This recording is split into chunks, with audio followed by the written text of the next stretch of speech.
আজি বিধানসভাত অসমৰ সকলো বিৰোধী দলে ৰাইজৰ দল কংগ্ৰেছ AIDF আমি তিনিওটা বিৰোধী দলে ঐক্যবদ্ধভাৱে 6 জনগোষ্ঠীৰ জনজাতিকৰণৰ দাবী উত্থাপন কৰিলোঁ।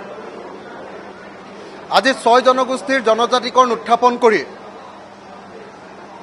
জনজাতি পৰিক্ৰমা মন্ত্ৰী ডাক্তৰ ৰণোজ পেগুৱে চালে বেৰে কোবোৱা উত্তৰ দি থকাৰ কাৰণে আমি শেষত এটাই প্ৰশ্ন সুধিছিলোঁ যে আমাক জনাব লাগে যে জনজাতিকৰণ হ'ব নে নহয়। ইয়েছ অৰ নো, ইয়েছ অৰ নো, ইয়েছ অৰ নো।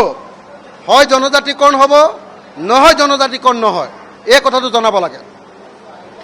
মোৰ কথাটো খুব স্পষ্ট আছিলে যে 2019 চনত ৰাজ্যসভাত 6 জনগোষ্ঠীৰ জনজাতিকৰণৰ কাৰণে বিল উত্থাপন হৈছিলে। বিলখন উত্থাপন হোৱা মানেই হ'ল আন সকলো ডিপাৰ্টমেণ্টে 6 জনগোষ্ঠীৰ জনজাতিকৰণক লৈ কোনো কমপ্লেইন কৰা নাই। গতিকে সংসদত বিল উত্থাপন হ'বলৈ পাইছিলে। এতিয়া পুনৰ মন্ত্ৰী গোটৰ প্ৰতিবেদনৰ কি প্ৰয়োজন?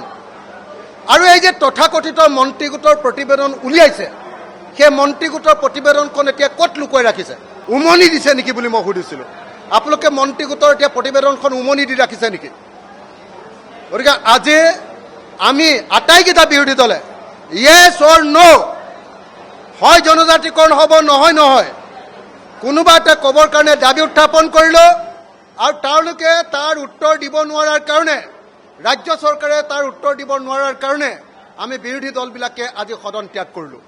প্ৰথমতে প্ৰতিবাদ আৰু তাৰ পাছত সদন ত্যাগ কৰিলোঁ। বিজেপি চৰকাৰে যে জনজাতিকৰণ নিদিয়ে, 6 জনগোষ্ঠী মৰাণ, মটক, আহোম, কোচ ৰাজবংশী, চুতীয়া আৰু আদিবাসী চাহ জনগোষ্ঠীক জনজাতিকৰণ নিদিয়ে, এইটো আজিৰ অধিৱেশনে আকৌ খাটাং কৰি দিছে।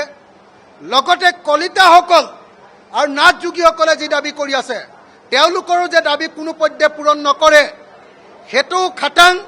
যিহেতু বিজেপি আৰু RSS এটা ব্ৰাহ্মণ্যবাদী পাৰ্টি, ই কেতিয়াও জনজাতিকৰণ কোনো জনগোষ্ঠীক নকৰে।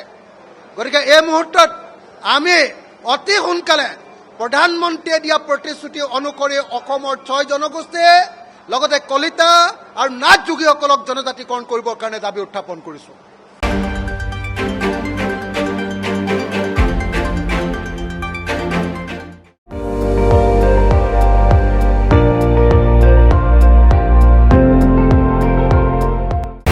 আপুনি চাই আছে ND24, সৰ্বশ্ৰেষ্ঠ নহয় সৰ্বোত্তমৰ দৌৰত।